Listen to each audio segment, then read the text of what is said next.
siis otsime selle kohe välja. Hillar Kohv Tori vallast Viinahaualt. Tema tervitab mind, nagu iga päev, tervitused vastu. Ja tervitab Artjom Savitskit, tervitused vastu, kes on Hillar Kohvile vahvaid intervjuusid andnud. Ja on ikka, paar tükki olen ikka kirjutanud talle. Ja Hillar küsis siis, kas Artjom sa pole soovinud laulda duetti Anne Veskiga? No ma arvan, et kui Anne Veski tuleks minu juurde ja ütleks, et sinu juurde tagasi.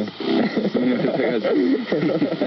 Ma arvan, et see oleks tegelikult väga-väga suur au, sest ega meil nagu Eestis nagu, ütleme ausalt, ega meil tegelikult väga palju staare ei ole, kes on kuulsad ka väljaspool Eestit. No selles mõttes, et Eestis minu meelest, ma ei tea, kas sa nõustud, aga tegelikult ei olegi ju staare. Ei, see on teine teema ja, et meil on, minu jaoks on meil ikkagi kuulsused, isegi mitte seda, minu meelest Eesti on nagu lihtsalt selline, või vähemalt Tallinn on selline väike koht. On väga vähe staare, eks ju, Kerli Kõiv, Anne Veski, ma ei tea, Mort Fustang ja mingi paar DJ-d, see oleks väga lahe tegelikult ja just Annega teha midagi võib-olla tänapäevasemat, et võib-olla, mõlemad murreksime tegelikult oma nagu sellest mugavustsoonist või koorest välja ja teeks midagi koos ja midagi tänavast, see oleks väga lahe tegelikult. Okei. On sul ka mingi Anne Veski lemmiklaul endal, kuulad sa üldse teda või?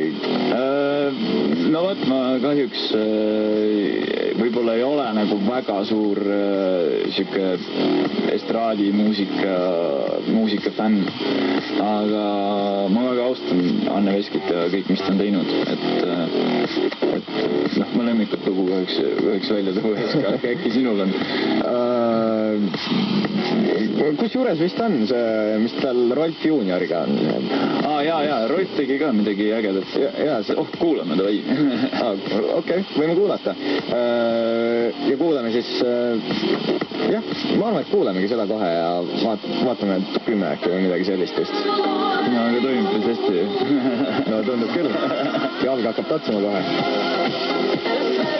Ja teist Anne Veski lugu tegelikult, milleks on Võlg on võõra. Kuulame siis seda ka natukene, nii vähe kui meil aega on. Võlg on võõra, võlg on vaes.